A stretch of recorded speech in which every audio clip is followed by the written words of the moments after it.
പ്രിയ സഹോദരരെ, കർത്താവായ യേശു ക്രിസ്തുവിൻ്റെ രണ്ടാം വരവ് എന്ന ചാനലിലേക്ക് നിങ്ങൾക്കെല്ലാവർക്കും വീണ്ടും സ്വാഗതം പറയുന്നു.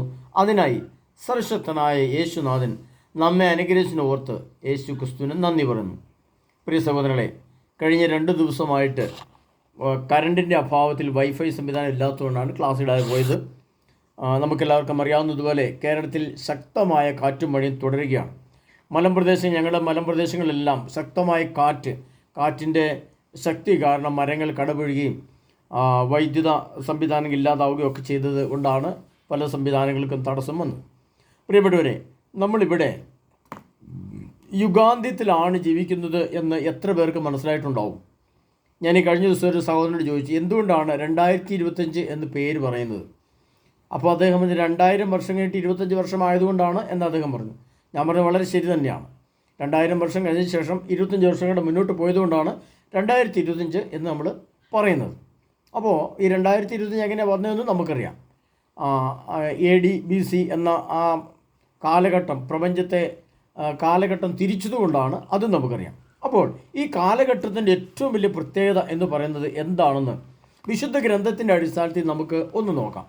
അപ്പോഴാണ് നമുക്ക് ഈ കാലഘട്ടം എവിടെ എത്തിയെന്നും എങ്ങോട്ടാണ് നമ്മുടെ ലോകം പോകുന്നത് നമുക്ക് കൂടുതൽ വ്യക്തമാകാൻ കഴിയുന്നത്. പ്രിയപ്പെട്ടവരെ, ദാനിയേൽ പ്രവാചകന്റെ പുസ്തകം 8-ാം അധ്യായം അതിൻ്റെ 23-ാം തിരുവചനത്തിൽ ഇങ്ങനൊരു വചനമുണ്ട്. അതിപ്രകാരമാണ് എഴുതി വച്ചിരിക്കുന്നത്: തകർക്കപ്പെട്ട കൊമ്പിൻ്റെ സ്ഥാനത്ത് മറ്റ് 4 മുളച്ചതുപോലെ അവൻ്റെ രാജ്യത്തിന് 4 രാജ്യങ്ങൾ ഉദയം ചെയ്യും. പക്ഷേ അവൻ്റെ ശക്തി അവർക്കുണ്ടായിരിക്കില്ല. അവരുടെ ഭരണത്തിൻ്റെ അവസാന ഘട്ടത്തിൽ പാപികളുടെ അതിക്രമം പൂർണ്ണരൂപം പ്രാപിക്കുമ്പോൾ, അതാണ് ഒരു പ്രധാനപ്പെട്ട വചനമാണ്. പ്രിയപ്പെട്ടവരെ, പാപികളുടെ അതിക്രമം പൂർണ്ണരൂപം പ്രാപിക്കുമ്പോൾ, പാപികൾ പാപം ചെയ്യുന്നത് അതിൻ്റെ അതിക്രമത്തോടു കൂടിയാണ്. എന്ന് പറഞ്ഞാൽ പാപത്തെ തിന്മയുടെ രൂപത്തിൽ, പാപത്തിൻ്റെ പ്രവൃത്തി രൂപമാണ് തിന്മ ഞാൻ പലപ്പോഴും പറഞ്ഞിട്ടുണ്ട്. അപ്പോൾ പാപാവസ്ഥയിൽ പാപം മാസങ്ങളും വർഷങ്ങളും ഇങ്ങനെ ആലോചിച്ച് ക്രമീകരിച്ച മനസ്സിൽ ബുദ്ധിയോടെ പ്ലാൻ ചെയ്യുന്നതാണ് പാപം. അതിൻ്റെ പ്രവൃത്തി രൂപമാണത്. പ്ലാൻ ചെയ്ത് നടപ്പാക്കുന്ന സംഭവമാണ് തിന്മ. അപ്പം നമുക്കറിയാം, ഇപ്പോൾ ഇസ്രായേലിലെ ആളുകളെ വെടിവെച്ച് കൊല്ലുകയും മോഷ്ടിച്ചുകൊണ്ട് പോവുകയൊക്കെ ചെയ്ത് നമുക്ക് കണ്ടതാണ്. അപ്പോൾ അത് പ്ലാൻ ചെയ്ത് നടപ്പാക്കുമ്പോൾ എന്തു സംഭവിക്കും? അത് അതിൻ്റെ പൂർണ്ണ രൂപത്തിലേക്ക് വന്നു. അത് കൊല്ലുകയോ മറ്റു ഉപദ്രവങ്ങളൊക്കെ ചെയ്യുകയോ ഒക്കെ ചെയ്യുന്ന അവസ്ഥ നമ്മൾ കാണുന്നുണ്ട്. അപ്പോൾ പാപം മനസ്സിൽ പ്ലാൻ ചെയ്യുകയും അതിൻ്റെ പൂർണ്ണ രൂപത്തിലേക്ക്, അതിൻ്റെ പ്രവൃത്തിയുടെ തലത്തിലേക്ക് വരികയും ചെയ്യുമ്പോൾ കർത്താവ് പറയുകയാണ്, അതിക്രമം പൂർണ്ണമായി അവരുടെ ഭരണത്തിൻ്റെ അവസാന ഘട്ടത്തിൽ പാപികളുടെ അതിക്രമം പൂർണ്ണരൂപം പ്രാപിക്കുമ്പോൾ തന്ത്രശാലികളായ പലരും അധികാരത്തിൽ വരും എന്ന് ദാനിയേൽ പ്രവാചകന്റെ പുസ്തകത്തിൽ സർവശക്തനായ ദൈവം എഴുതി വച്ചിട്ടുണ്ട്. അത് ഇത്രയും പറഞ്ഞത് മറ്റൊരു വലിയ കാര്യത്തെ കൂടെ ബോധ്യപ്പെടുത്തുന്നതിന് വേണ്ടിയിട്ടാണ്. അത് ഇപ്രകാരമാണ്. നമുക്കറിയാം, ഓരോ കാലഘട്ടങ്ങളിലും നമ്മൾ വലിയ കോവിഡുകളെക്കുറിച്ചും വലിയ ദുരന്തങ്ങളെക്കുറിച്ചും വലിയ പ്രകൃതി ദുരന്തങ്ങളെക്കുറിച്ചും ഒക്കെ നമ്മൾ കേൾക്കാറുണ്ട്. എന്നാൽ അവിടെയൊക്കെ കേൾക്കുമ്പോഴും ഈ പകർച്ചവ്യാധി ഏത് കാലഘട്ടത്തിലാണ് അതിൻ്റെ പൂർണ്ണ രൂപത്തിൽ പ്രത്യക്ഷപ്പെടുക, പകർച്ചവ്യാധി ഏതെല്ലാം രീതിയിലാണ് മനുഷ്യനെ അതിശക്തമായി നശിപ്പിക്കുക, അത് നമ്മൾ മനസ്സിലാക്കുമ്പോൾ, ഒന്ന്, പാപം അതിൻ്റെ പൂർണ്ണാവസ്ഥയിലേക്ക് വരണം. അങ്ങനെ പൂർണ്ണാവസ്ഥ പ്രാപിച്ച പാപികൾ ജീവിക്കുന്ന ഈ ഭൂമിയെ ദൈവം പകർച്ചവ്യാധി കൊണ്ടും ക്ഷാമം കൊണ്ടും വാളുകൊണ്ടും നശിപ്പിക്കുമെന്ന് കർത്താവ് എഴുതി വെച്ചിട്ടുണ്ട്. അത് നമ്മൾ മനസ്സിലാക്കുന്നത് വെളിപാടിൻ്റെ പുസ്തകം അതിൻ്റെ 6-ാം അധ്യായം 7-ാം തിരുവചനത്തിലാണ്. അവിടെ ഇപ്രകാരം കാണുന്നുണ്ട്: അവൻ 4ാമത്തെ മുദ്ര തുറന്നപ്പോൾ വരിക എന്ന് 4ാമത്തെ ജീവി പറയുന്നത് ഞാൻ കേട്ടു. ഞാൻ നോക്കി, ഇതാ വിളറിയ ഒരു കുതിര, അതിനെ പുറത്തിരിക്കുന്നവന് മരണം എന്ന് പേര്. പാതാളം അവനെ പിന്തുടർന്നു. വാളുകൊണ്ടും ക്ഷാമം കൊണ്ടും പകർച്ചവ്യാധി കൊണ്ടും ഭൂമിയിലെ വന്യമൃഗങ്ങളെ കൊണ്ടും സംഹാരം നടത്താൻ ഭൂമിയുടെ 4/1 അവർക്ക് അധികാരം ലഭിച്ചു. പ്രിയപ്പെട്ടവരെ, അപ്പോൾ ഒന്ന്, പാപങ്ങളുടെ അതിക്രമം പൂർണ്ണരൂപത്തിലേക്ക് വരുന്നു. മറ്റൊന്ന്, അങ്ങനെ പാപാവസ്ഥയും തിന്മാവസ്ഥയും ഭൂമിയിൽ പെറ്റുപെരുകുമ്പോൾ അവിടെ സർവശക്തനായ ദൈവത്തിൻ്റെ 4 സംഹാരം, 4 ശിക്ഷാവിധി വരുന്നതായിട്ട് കർത്താവ് പറയുന്നുണ്ട്. അത് ഒന്നാണ് വാളെന്ന് പറഞ്ഞ യുദ്ധം. നമുക്കറിയാം വാള് കൊണ്ടുള്ള യുദ്ധം എന്ന് പറഞ്ഞാൽ ഇന്നത്തെ കാലത്ത് മിസൈലുകളുടെ യുദ്ധം. രണ്ട്, ക്ഷാമം എന്ന് പറയുമ്പോൾ എല്ലാവിധ ക്ഷാമങ്ങളും. ഭക്ഷ്യക്ഷാമം നമുക്കിപ്പോൾ ഇല്ല, പെട്രോൾ ക്ഷാമം നമുക്കിപ്പോഴില്ല, മെഡിക്കൽ സംവിധാനങ്ങൾ ഇപ്പോൾ നമുക്കുണ്ട്. പക്ഷേ എന്നാൽ ഒരു സുപ്രഭാതത്തിൽ പെട്ടെന്ന്, പ്രത്യേകിച്ചും കൊറോണയുടെ വീണ്ടും പുനരാവിർഭാവം വന്നു കഴിഞ്ഞാൽ നമുക്കറിയാം ഇതെല്ലാം പെട്ടെന്ന് സംഭവിക്കും, വളരെ പെട്ടെന്ന് സംഭവിക്കും. പെട്ടെന്ന് ക്ഷാമം വരും, പെട്ടെന്ന് മെഡിക്കൽ സംവിധാനങ്ങൾ ഇല്ലാണ്ടാവും, പെട്ടെന്ന് സ്കൂൾ കോളേജുകൾ അടയ്ക്കും, അതങ്ങനെ പെട്ടെന്ന് വരും. മറ്റൊന്ന് നമുക്കറിയാം വാള്, ക്ഷാമം, പകർച്ചവ്യാധി, ഭൂമിയിലെ വന്യമൃഗങ്ങൾ എന്ന് പറഞ്ഞാൽ നമുക്കറിയാം വന്യമൃഗങ്ങളെന്ന് പറയുമ്പോൾ തന്നെ നമുക്ക് മനസ്സിലാക്കുന്നത്, ഒന്ന്, വന്യമൃഗങ്ങൾ കൊണ്ട് ദൈവം അർത്ഥമാക്കുന്നത് ഭീകരവാദം. അവർ കാശ്മീരിലൊക്കെ വനങ്ങളിലാണ് ഭീകരവാദികൾ ഒളിച്ചിരിക്കുന്നത്. അവർ കടുവയെപ്പോലെയും പുലിയെപ്പോലെയും വന്യമൃഗങ്ങൾ ഒളിച്ചിരുന്ന് ഇര വരുന്നത് കാണുമ്പോൾ ചാടി വീഴുന്നത് പോലെ അവർ വന്യമൃഗങ്ങളുടെ സ്വഭാവമുള്ള ഇത്തരം ഭീകരവാദികൾ കാടുകളിൽ ഒളിച്ചിരുന്ന് അവർ പട്ടാളക്കാർക്ക് നേരെ, ജനങ്ങൾക്ക് നേരെ നിറയൊഴിക്കുന്നത് നമ്മൾ വാർത്തകളിൽ കേൾക്കാറുണ്ട്. മറ്റൊന്നാണ് പകർച്ചവ്യാധി. അതാണ് ഞാൻ മുമ്പേ പറഞ്ഞത്. കോവിഡുകൾ വീണ്ടും പുനർജനിക്കുമ്പോൾ, പുനഃസ്ഥാപിക്കപ്പെടുമ്പോൾ ഇവിടെ പകർച്ചവ്യാധി അതിൻ്റെ ഭയാനകതയിൽ, ഭീകരാവസ്ഥയിൽ ലോകത്ത് വ്യാപിക്കുക തന്നെ ചെയ്യുമെന്ന് വിശുദ്ധ ഗ്രന്ഥത്തിൽ വെളിപാടിൻ്റെ പുസ്തകം 6-ാം അധ്യായം അതിൻ്റെ 7-ാം തിരുവചനം അതെത്രയാണ്? 4-ാമത്തെ മുദ്ര തുറക്കുമ്പോൾ നമ്മൾ കാണുകയാണ്. അപ്പോൾ വെളിപാട് ഗ്രന്ഥത്തിൽ കൂടെ ലോകം നടന്ന് മുന്നോട്ട് പോകുമ്പോൾ, യുഗാന്ത്യ ഘട്ടത്തിലെത്തി നിൽക്കുമ്പോൾ ലോകം വെളിപാടിൻ്റെ 4-ാം മുദ്ര തുറക്കുന്ന അവസ്ഥയിലേക്ക് എത്തപ്പെട്ടു. അങ്ങനെ 1-ഉം 2-ഉം മുദ്രകൾ, യുദ്ധത്തിൻ്റെ മുദ്രകൾ, ക്ഷാമത്തിൻ്റെ മുദ്രകൾ, പകർച്ചവ്യാധിയുടെ മുദ്രകൾ, ഇതിങ്ങനെ ഓരോ മുദ്രകൾ പൊട്ടി വരികയാണ്. അപ്പോൾ രണ്ടാമത് വീണ്ടും ഒരു പകർച്ചവ്യാധി കേരളത്തിൽ അല്ലെങ്കിൽ ലോകത്തിൽ ഉണ്ടായാൽ എന്തു സംഭവിക്കും? ഇത് 4 കൂടെ ഒരുമിച്ച് വരും. അതാണ് നമ്മൾ മനസ്സിലാക്കേണ്ടത്. ഇപ്പോൾ നിലവിൽ യുദ്ധം ഓൾറെഡി ലോകത്തുണ്ട്. അതിന് കൂടെ നമുക്കറിയാം ക്ഷാമം ഇപ്പോഴില്ല. ഇപ്പോൾ ഭക്ഷ്യക്ഷാമമില്ല. മാർക്കറ്റുകൾ പ്രവർത്തിക്കുന്നുണ്ട്, ആശുപത്രികൾ പ്രവർത്തിക്കുന്നുണ്ട്, സ്കൂൾ കോളേജുകൾ തുറക്കാൻ പോവുകയാണ്, തുറക്കും.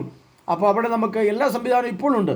എന്നാൽ വീണ്ടും ഒരു കോവിഡ് വന്ന് ലോകത്ത് വ്യാപിച്ചാൽ നമുക്കറിയാം ഇതെല്ലാം ഒറ്റ സെക്കൻഡ് കൊണ്ട് സ്കൂളുകൾ അടച്ചു, കോളേജുകൾ അടച്ചു, ദേവാലയങ്ങൾ അടച്ചു, പൊതുനിരത്തുകൾ അടച്ചു.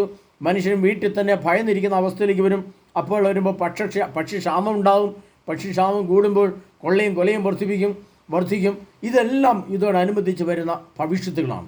പ്രിയപ്പെട്ടവരെ, എന്തുകൊണ്ടാണ് ഇങ്ങനെ ലോകത്ത് അതിൻ്റെ ഭയാനകമായ അസ്വസ്ഥതകൾ ഇത്രമാത്രം തലയുയർത്തുന്നത്? എന്താണ് ഇതിൻ്റെ പിന്നിലെ കാര്യങ്ങൾ? കഴിഞ്ഞ കൊല്ലം വയനാട്ടിൽ ചൂരൽമലയിൽ വലിയ ഒരു മല തന്നെ ഇടിഞ്ഞ് ഒരു പഞ്ചായത്തിൻ്റെ പകുതി തന്നെ ഒലിച്ചു പോയതും 100 കണക്കിന് ആളുകൾ മരിച്ചതും ഒക്കെ നമ്മൾ കണ്ടതും കേട്ടതുമാണ്. അപ്പോൾ നമുക്കറിയാം അത് അവിടെ പ്രകൃതി ദുരന്തമായിട്ട്. പിന്നെ മറ്റൊന്ന് കടലിൻ്റെ ആക്രമണം, മറ്റൊന്നാണ് നമുക്ക് ഗാസയിലെ യുദ്ധവും കാര്യങ്ങളും അത് നമ്മൾ കാണുന്നു. അപ്പം ഇങ്ങനെ പ്രകൃതി ദുരന്തവും അതോടൊപ്പമുള്ള വലിയ പ്രളയവും 2018 മഹാപ്രളയം, നമ്മൾ പ്രളയം ഒന്ന് കേട്ടിട്ടേ ഉള്ളൂ, എന്നാൽ ഇത്രമാത്രം നീണ്ടു നിന്ന പ്രളയം ഈ തലമുറ കാണുന്നത് ആദ്യമാണ്. അപ്പോൾ എന്തുകൊണ്ടാണ് ഇതിൻ്റെയൊക്കെ പിന്നിലെ രഹസ്യം? എന്താണ് ഇതിൻ്റെ പിന്നിലെ പശ്ചാത്തലം എന്ന് വിശുദ്ധ ഗ്രന്ഥത്തിൽ സർവശക്തനായ ദൈവം എഴുതി വെച്ച വചനത്തെ നമ്മൾ പഠിക്കുകയും മനസ്സിലാക്കുകയും ചെയ്യുമ്പോൾ നമുക്കറിയാം ലോകത്ത് തിന്മ വർദ്ധിക്കുമ്പോൾ, തിന്മ പെരുകുമ്പോഴാണ് ഇതെല്ലാം സംഭവിക്കുന്നതെന്ന് വിശുദ്ധ ഗ്രന്ഥത്തിൽ എഴുതി വെച്ചിട്ടുണ്ട്.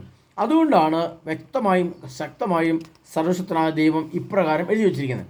അപ്പോൾ ലോകത്ത് ഉണ്ടായിക്കൊണ്ടിരിക്കുന്ന ഇത്തരം പ്രകൃതി ദുരന്തങ്ങൾ, അതിൻ്റെ പിന്നിലെ കാരണം ഞാൻ പറയുന്നത്, മനുഷ്യൻ്റെ തിന്മ വർദ്ധിക്കുമ്പോൾ, മനുഷ്യൻ്റെ അശുദ്ധി വർദ്ധിക്കുമ്പോൾ, മനുഷ്യൻ്റെ പാപാവസ്ഥയും തിന്മാവസ്ഥയും ഉഗ്രരൂപം പ്രാപിക്കുമ്പോൾ, കൊലയും വ്യഭിചാരവും അശുദ്ധിയും അനീതിയും ലോകത്ത് പെരുകുമ്പോൾ സർവശക്തനായ ദൈവം തന്നെ പ്രകൃതിക്ക് ഉത്തരമരുളും. ഈ മനുഷ്യകുലത്തെ ശിക്ഷിക്കുക, ഈ മനുഷ്യകുലത്തെ നശിപ്പിക്കുക, ഈ മനുഷ്യകുലത്തെ ഇനി കർത്താവിന് ആവശ്യമില്ലാത്ത വിധം അത്രമാത്രം ദുരന്തങ്ങളിലേക്ക് തള്ളിവിടുക എന്ന് പറഞ്ഞുകൊണ്ട് ഇത്ര വലിയ സംഹാരം വരുമെന്നുള്ളത് നമ്മൾ വ്യക്തമായിട്ട് മനസ്സിലാക്കുകയാണ്. ഇപ്പോൾ പ്രിയ സഹോദരങ്ങളെ, നമ്മൾ മനസ്സിലാക്കേണ്ടത് വെളിപാട് ഗ്രന്ഥത്തിൽ പറഞ്ഞിരിക്കുന്ന ഈ ദുരന്തങ്ങളും ദാനിയേൽ പ്രവാചകന്റെ പുസ്തകത്തിൽ പറഞ്ഞിരിക്കുന്ന ഈ തിന്മയുടെ കൂടുതലും തിന്മാവസ്ഥയും പാപത്തിൻ്റെ പൂർണ്ണരൂപത്തിലേക്ക് വരികയാണ്. പല രീതിയിൽ നമുക്കറിയാം, യുദ്ധങ്ങൾ വരുന്നതും ഭാവന ചെയ്യുന്നു, വലിയ രാജ്യങ്ങളെ പിടിച്ചടക്കാൻ വേണ്ടിയുള്ള സംവിധാനങ്ങൾ ചെയ്യപ്പെടുന്നു, അല്ലെങ്കിൽ ഇപ്പം ജലത്തിൻ്റെ ലഭ്യതയില്ലാതെ ചില രാഷ്ട്രങ്ങൾ കഷ്ടപ്പെടുന്നു, അല്ലെങ്കിൽ അതിന് പിന്നിലെ കാരണങ്ങൾ ലോകത്ത് സംഭവിക്കുന്നു. ഉക്രൈൻ യുദ്ധമൊക്കെ നമ്മൾ കേൾക്കുന്നു. എല്ലാത്തിൻ്റെ പിന്നിൽ അതിൻ്റെ തിന്മയുടെ പൂർണ്ണരൂപം ഉണ്ടെന്നുള്ളത് നമുക്ക് മനസ്സിലാക്കാൻ ബുദ്ധിമുട്ടില്ല. അത്തരം സാഹചര്യത്തിൽ പ്രിയപ്പെട്ടവരെ, നമുക്കെന്താണ്, നമ്മുടെ പദ്ധതി എന്താണ്, നമ്മുടെ റോൾ എന്താണ്, നാം എന്താണ് ചെയ്യേണ്ടത്? പ്രത്യേകിച്ചും കത്തോലിക്ക സഭയിലെ 140 കോടി വരുന്ന ജനങ്ങൾ, ഈ ക്രിസ്ത്യൻ മതവിഭാഗത്തിൽപ്പെട്ട ഈ ജനങ്ങൾ ഈ പ്രകൃതി ദുരന്തത്തെ, ഈ ക്ഷാമത്തെ എങ്ങനെ കാണണം, എങ്ങനെ അതിനെ നേരിടണമെന്ന് വിശുദ്ധ പറഞ്ഞിരിക്കുന്നത് എപ്രകാരമാണ് നമ്മൾ അറിഞ്ഞിരിക്കണം. അതുകൊണ്ടാണ് വെളിപാടിൻ്റെ പുസ്തകത്തിൽ തന്നെ കർത്താവ് പറയുന്നുണ്ട്, വളരെ വ്യക്തമായിട്ട് എഴുതിയിരിക്കുന്ന കാര്യങ്ങൾ ഓരോ സഭയോടും ദൈവം പറയുന്നുണ്ട്. അതിൽ ഫിലാദൽഫിയയിലെ സഭ, അല്ലെങ്കിൽ ലൊവാക്യയിലെ സഭ, അല്ലെങ്കിൽ നമുക്കറിയാം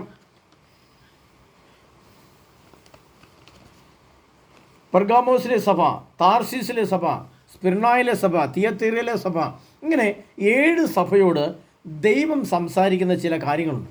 ഈ യുഗം അതിൻ്റെ അന്ത്യകാലഘട്ടത്തിലേക്ക് അടുത്ത് വരുമ്പോൾ ഓരോ 7 ആത്മാക്കൾ, അതായത് സ്വർഗത്തിൽ സപ്താത്മാക്കൾ ഉണ്ടെന്നാണ് പറയപ്പെടുന്നത്.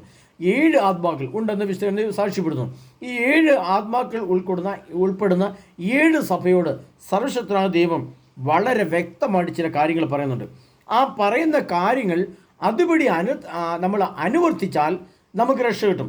അത് അനുവർത്തിക്കുന്നില്ല, ഓരോ സഭയുടെ വിശദീകരണ പ്രക്രിയ നടക്കുന്നില്ല, ഓരോ സഭയും അതിൻ്റെ തീക്ഷ്ണത കാണിക്കുന്നില്ല, അല്ലെങ്കിൽ നിലവിൽ ഇന്ന് ഉള്ള 23 റീത്തുകളിൽ വരുന്ന സഭാവിഭാഗങ്ങൾ ഒരു ആത്മീയ പ്രക്രിയ ആരംഭിക്കുന്നില്ല എങ്കിൽ കർത്താവ് പറയാണ്, 6-ാം അധ്യായത്തിൻ്റെ 4-ാമത്തെ മുദ്ര പൊട്ടിച്ച കർത്താവ് പറയാണ്, പകർച്ചവ്യാധി കൊണ്ടും ക്ഷാമം കൊണ്ടും വാളുകൊണ്ടും ഭൂമിയിലെ വന്യമൃഗങ്ങളെ കൊണ്ടും, നമുക്കറിയാം കാട്ടാന ശല്യവും കാട്ടുപന്നി ശല്യവും കാട്ടുകുരങ്ങിൻ്റെ ശല്യങ്ങളും പണ്ടത്തേനേക്കാൾ ഏറെ ഒരുപാട് വർദ്ധിച്ചിട്ടുണ്ട് നമുക്കറിയാം. അതുപോലെ ഭീകരവാദവും അതുപോലെ വർദ്ധിച്ചിട്ടുണ്ട്. അപ്പോൾ എങ്ങനെ നോക്കിയാലും മനുഷ്യൻ്റെ സ്വസ്ഥ ജീവിതം അപ്രത്യക്ഷമാകുന്ന കാലഘട്ടം ഈ ഭൂമിയിലെത്തി. അതുകൊണ്ട് തന്നെ കർത്താവ് പറയാണ് എന്താണ് ചെയ്യേണ്ടത്. വളരെ വ്യക്തമായിട്ട് കർത്താവ് പറയുന്നുണ്ട്.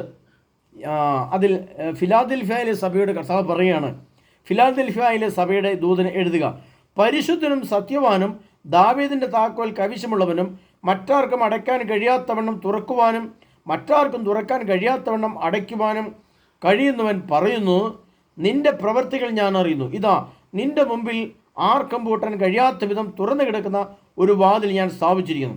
നിന്റെ ശക്തി പരിമിതമാണ്, എങ്കിലും നീ എൻ്റെ വചനം കാത്തു, എൻ്റെ നാമം നിഷേധിച്ചതുമില്ല.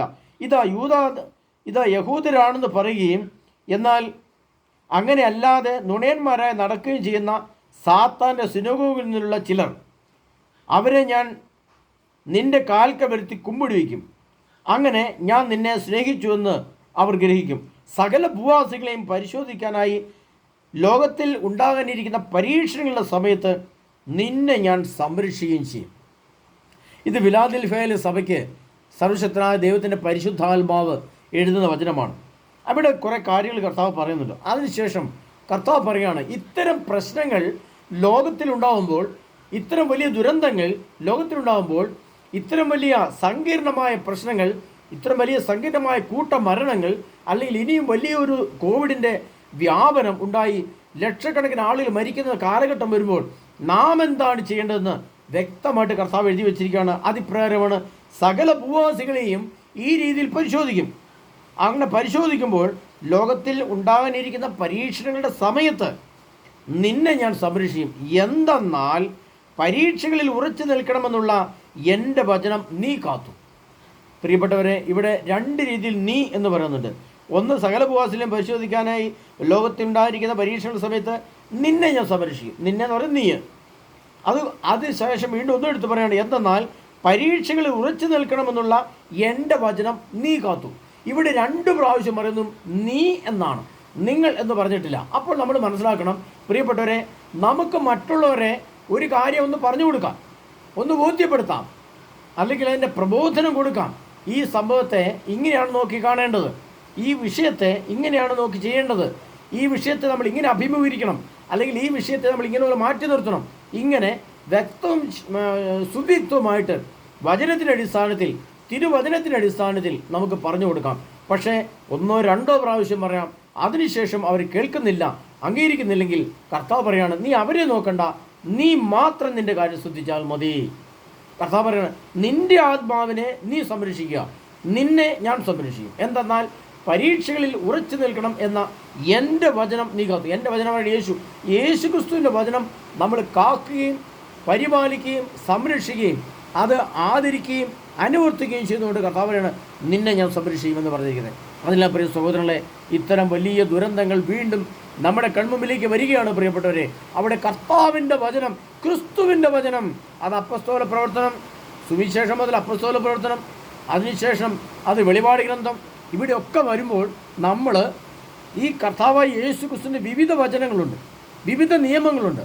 ആത്മീയ നിയമങ്ങൾ, കൗദാശിക നിയമങ്ങൾ, പ്രപഞ്ചത്തെ സംബന്ധിക്കുന്ന നമ്മുടെ ചുറ്റുപാടുമുള്ള നിയമങ്ങൾ, ഇതെല്ലാം വിശുദ്ധിയോടെ, ശ്രദ്ധയോടെ, സൂക്ഷ്മതയോടെ പാലിച്ചാൽ കർത്താവ് പറയാണ് ഞാൻ നിന്നെ സംരക്ഷിക്കും എന്ന് കർത്താവ് വാക്ക് പറഞ്ഞിട്ടുണ്ടെങ്കിൽ അത് പാലിക്കുക തന്നെ ചെയ്യും. അതിനാൽ പ്രിയ സഹോദരങ്ങളെ, ഇതാ നമ്മുടെ മുമ്പിലേക്ക് വലിയ യുദ്ധത്തിൻ്റെ വലിയ സന്നാഹങ്ങൾ പല രീതിയിൽ ഒരുക്കപ്പെടുന്നു. നമ്മുടെ മുമ്പിലേക്ക് ഇനി ഒരു കോവിഡ് പൊട്ടിപ്പുറപ്പെട്ടാൽ വലിയ ക്ഷാമം നമ്മുടെ മുമ്പിലേക്ക് വരും. കഴിഞ്ഞ കാലഘട്ടത്തിലുണ്ടായ ക്ഷാമം പോലെ ആയിരിക്കില്ല പ്രിയപ്പെട്ടവരെ ഇനി ഉണ്ടാകുന്ന ക്ഷാമം.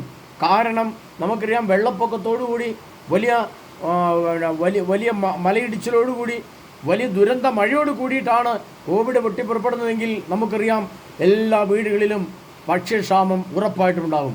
ഭക്ഷണം കിട്ടാത്തതുകൊണ്ടുള്ള മരണമുണ്ടാകും, കോവിഡിൻ്റെ മരണമുണ്ടാകും. ഞാൻ കഴിഞ്ഞ ക്ലാസ്സിൽ ഞാൻ പറഞ്ഞിട്ടുണ്ട്, ഒരു സിമിത്തേരിയിൽ അല്ലെങ്കിൽ ഒരു സംവിധാനത്തിൽ മനുഷ്യനെ അടക്കുവാൻ 10, 50 അല്ലെങ്കിൽ 10, 20 ഒക്കെയുള്ള സംവിധാനമേ ശവശരീരങ്ങൾ അടക്കാൻ സംവിധാനങ്ങളുള്ളൂ. എന്നാൽ ഒരു പഞ്ചായത്തിൽ തന്നെ അല്ലെങ്കിൽ ഓരോ ഇടവകയിൽ തന്നെ 100, 200 ആളുകൾ മരിച്ചാൽ സിമിത്തേരിയിൽ പോലും അടക്കാൻ പറ്റാത്ത വിധം മനുഷ്യ ശവശരീരങ്ങൾ കുന്നുകൂടുന്നത് നമ്മുടെ കൺമുമ്പിൽ നമ്മൾ കാണേണ്ടി വരും. അവിടെ കർത്താവ് പറയാണ്, സകല ഭൂവാസികളെയും പരിശോധിക്കാനായി ലോകത്തിൽ ഉണ്ടാകാനിരിക്കുന്ന പരീക്ഷകളുടെ സമയത്ത് നിന്നെ ഞാൻ സംരക്ഷിക്കും. എന്തെന്നാൽ നീ എൻ്റെ വചനം കാത്തു. അതിനാൽ പ്രിയപ്പെട്ടവരെ, ഈ ദൈവവചനം, അതിൻ്റെ നിയമങ്ങൾ, ഒരു പരിസയൻ വന്ന് യേശു ക്രിസ്തുവിനെ പരീക്ഷിക്കാൻ വേണ്ടി ചോദിച്ചു, ഗുരു, നിത്യജീവൻ അവകാശമാക്കാൻ ഞാൻ എന്ത് ചെയ്യണം? അപ്പോൾ കർത്താവ് പറഞ്ഞുകൊണ്ട്, നിയമങ്ങൾ പ്രമാണങ്ങളിൽ എന്ത് പറയും, നീ നിയമത്തിൽ എന്ത് എഴുതിയിരിക്കുന്നു, നീ എന്ത് വായിക്കുന്നു? അപ്പോൾ അവൻ പറഞ്ഞു, ഞാൻ പ്രമാണങ്ങൾ നിനക്കറിയാമല്ലോ, പ്രമാണം നിനക്കറിയാമല്ലോ എന്ന് പറഞ്ഞിട്ട് കർത്താവ് പറയുകയാണ്, കൊല്ലരുത്, മോഷ്ടിക്കരുത്, വ്യഭിചാരം ചെയ്ത് കള്ളസാക്ഷി പറയുന്ന കർത്താവ് എന്ന് പറയുന്നത്, നീ അതുപോലെ പ്രമാണങ്ങൾ പാലിക്കുക.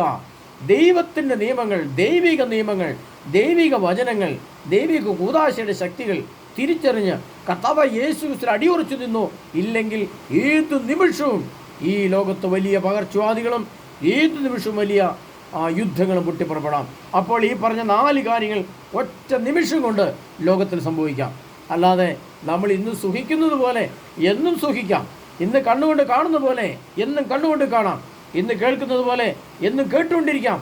എൻ്റെ ജഡത്തെ എനിക്ക് സംതൃപ്തിപ്പെടുത്താൻ എൻ്റെ സംവിധാനങ്ങളുടെ കൺമുമ്പിലുണ്ടെന്ന് പറഞ്ഞ് അഹങ്കരിക്കുന്ന മനുഷ്യരെ, ഈ ലോകമേ, ഞാൻ നിങ്ങളോട് പറയുകയാണ്, നിങ്ങളുടെ മുമ്പിലേക്ക് വരുന്നത് വലിയ ക്ഷാമവും വലിയ ഭൂകമ്പവും വലിയ പകർച്ചവ്യാധികളുമാണ്. നിൻ്റെ നാളുകൾ എണ്ണപ്പെട്ടു എന്ന് പറയാൻ ഏതാനും ചില കാലഘട്ടങ്ങളെ നമ്മുടെ മുമ്പിലുള്ളൂ. അത് പോരാത്തതിന് യുഗാന്ത്യവുമാണ്. അതിനാൽ പ്രിയ സഹോദരങ്ങളെ, ഏതു നിമിഷവും നമ്മുടെ മുമ്പിലേക്ക് മരണം പല രൂപത്തിൽ കടന്നു വരാം, പല രീതിയിൽ കടന്നു വരാം. അതിനായി സർവശക്തനായ ദൈവത്തിനു മുമ്പിൽ കർത്താവായ ഈശോയെ, എൻ്റെ മേൽ കരുണയായിരിക്കണമേ, എന്നോട് ക്ഷമിക്കണമേ, എൻ്റെ മേൽ കരുണ വർഷിക്കണമേ, എൻ്റെ കണ്ണിൻ്റെയും കാതിൻ്റെയും പാപങ്ങളെ അവിടുന്ന് എടുത്തു പറയണമേ, അതിൽ നിന്നുള്ള വിശ്വാസവും വിശുദ്ധിയും വിശ്വാസത്തിലുള്ള വിശുദ്ധിയിലൂടെ എന്നെ രക്ഷിക്കണമേ, എൻ്റെ പാപങ്ങളെ ഓർത്ത് ഞാൻ പശ്ചാത്തപിക്കുന്നു കർത്താവേ, എന്നോട് കരുണയായിരിക്കുന്നത് പറയാൻ പ്രിയപ്പെട്ടവരെ നിങ്ങൾ തയ്യാറാകണം. തയ്യാറായിക്കോ. ഇല്ലെങ്കിൽ ഏതു നിമിഷവും നമ്മുടെ മുമ്പിലേക്ക് ക്ഷാമവും പകർച്ചവ്യാധികളും കടന്നു വരും. അതിനാൽ പ്രിയപ്പെട്ട സഹോദരങ്ങളെ, നമുക്ക് കർത്താവായ യേശു ക്രിസ്തുവിൻ്റെ മുമ്പിലായിരിക്കുന്ന നിമിഷങ്ങൾ ഓർത്ത് നമുക്ക് കർത്താവിന് നന്ദി പറയാം. അതുപോലെ പാപക്ഷമ, ചെയ്തു പോയ തെറ്റുകൾക്ക് ദൈവത്തിൻ്റെ മുമ്പിൽ മാപ്പപേക്ഷിക്കാൻ കരങ്ങൾ കൂപ്പി കർത്താവിൻ്റെ മുമ്പിൽ കണ്ണുകൾ ഉയർത്തി ക്ഷമിക്കണമേ എന്ന് പറയാൻ നമുക്ക് തയ്യാറാകാം. അല്ലാത്ത പക്ഷം കർത്താവിൻ്റെ ഒരു കൃപയും ഒരു കരുണയും നമ്മുടെ നില ഉണ്ടാവുകയില്ല എന്ന് നാം മനസ്സിലാക്കണം. അതിനാൽ പ്രിയ സഹോദരങ്ങളെ, കർത്താവ് യേശു ക്രിസ്തുവിൻ്റെ 2ാമത്തെ വരവിന് വേണ്ടി ഒരുങ്ങുന്ന ഈ കാലഘട്ടത്തിൽ യേശുവെ കരുണയായിരിക്കണേ വാദിച്ചുകൊണ്ട് നമുക്ക് കർത്താവിൻ്റെ വചനത്തിൽ ആശ്രയിക്കാം. അതിനാൽ പ്രിയ സഹോദരങ്ങളെ, കർത്താവ് യേശു ക്രിസ്തുവിൻ്റെ തിരുവചനങ്ങൾ എൻ്റെ ഹൃദയത്തിൽ എന്നെ വിശുദ്ധീകരിക്കട്ടെ. കർത്താവായ യേശു ക്രിസ്തുവിൻ്റെ പരിശുദ്ധാത്മാവ് എന്നെ നയിക്കുമാറാകട്ടെ. കർത്താവായ യേശു ക്രിസ്തുവിൻ്റെ പരിശുദ്ധാത്മാവ് എന്നെ സമൂലം വിശുദ്ധീകരിക്കട്ടെ. കർത്താവായ യേശു ക്രിസ്തുവിൻ്റെ ആത്മാവിൻ്റെ ശക്തി എന്നിൽ നിറയട്ടെ. സകല അശുദ്ധിയിൽ നിന്നും, സകല മ്ലേച്ഛതയിൽ നിന്നും, സകല അസ്വസ്ഥതയിൽ നിന്നും, സകല രോഗ പാപ പീഡ ആശങ്കയിൽ നിന്നും കർത്താവായ യേശു ക്രിസ്തുവിൻ്റെ ആത്മാവ്, പരിശുദ്ധാത്മാവ് നമ്മളെ രക്ഷിക്കുമാറാകട്ടെ. അതിനായി നമുക്ക് ഓരോരുത്തരും കർത്താവായ യേശുവേ എൻ്റെ മേൽ കരുണയായിരിക്കണമെന്ന് പ്രാർത്ഥിക്കാം. ആമേൻ.